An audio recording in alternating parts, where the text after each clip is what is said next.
What will be the fate of Peng Shuai, the tennis star sexually assaulted by the vice premier of China, after the Winter Olympics?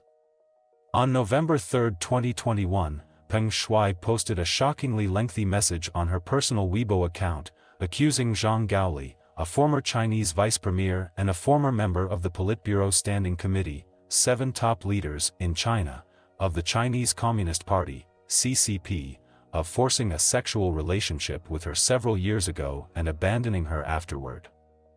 Although the posts stayed for 20 minutes before being removed, they went viral because they involved the top leadership of the CCP being accused under a real name. Not only has the CCP shut down Peng Shuai's Weibo comment section, Super Talk, and Tennis Super Talk, her Weibo content has not been updated since January 7, 2020. Peng Shuai was also not heard from in the next 3 weeks. At a time when many countries around the world boycotted the Beijing Winter Olympics for human rights and genocide in Xinjiang, as the international media continued to ferment coverage of Peng Shuai's disappearance, the CCP's foreign ministry and mainstream media continued to lie to cover up the scandal to enhance the international public image. IOC President Bach had a video call with Peng Shuai on November 21, when Peng Shuai said he was safe. On December 2, the International Women's Tennis Association suspended its tournaments in China. Peng Shuai, interviewed in Shanghai by Singapore's Lianhe Xiaobao, denied that she had accused others of sexual assault and said that she was very free. Mr. Guo Wengui, one of the founders of the new Federal State of China, pointed out that Peng Shuai made these reactions under the circumstances of persecution, and everything the CCP did was only for the convening of the Winter Olympics.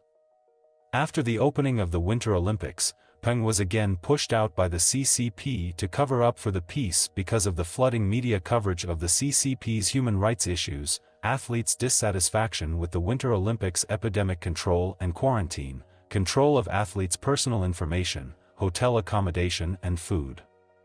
Nevertheless, on February 5, Peng, Bach, and Coventry, the former chairman of the Athletes Committee, privately met in Beijing and had dinner together at the Olympic Club in Beijing.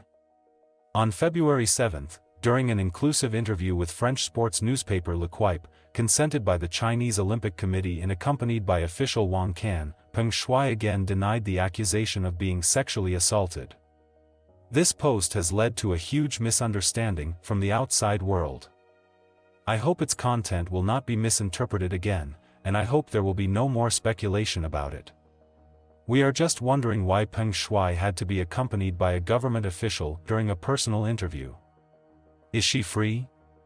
Peng Shuai, a tennis star and celebrity, was sexually assaulted by Zhang Gaoli, and there is no official investigation yet.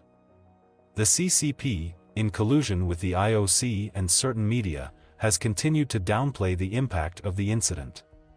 So how does a high-profile criminal charge, without being investigated for 4 months, prove the laws in China? Without the rule of law, a similar incident involving any Chinese woman would not attract any attention in China. However, a chained abducted woman in Jiangsu who was used as a sex slave and gave birth to 8 children has caused an uproar. Unfortunately, there has been no satisfactory official response from the Chinese government. This woman has been illegally detained for 24 years, through 3 presidents, Jiang Zemin, Hu Jintao, and Xi Jinping, and the case has never been investigated. Is this woman being treated as an independent human being? The CCP always claims that women hold up half the world. Why did such a cruel and unbearable tragedy happen in China? Ironically, Peng Liyuan, Xi Jinping's wife, as UNESCO's Special Envoy for Girls and Women's Education, has not commented on either Peng Shuai or the chained woman incident. As a Chinese woman and an envoy, she is not ashamed? Or is it that under the CCP system, women's sexual assault incidents are not worth paying attention to at all? Mr. Guo predicted that after the end of the Winter Olympics, Peng Shuai would be disappeared by the CCP. Except for a few CCP kleptocrats and their illegitimate children, no one is safe in China. Peng Shuai's fate may befall every Chinese woman sooner or later. Only by overthrowing the CCP can we ultimately end and change the tragic fate of Chinese women. Please share the video and fight for truth and justice.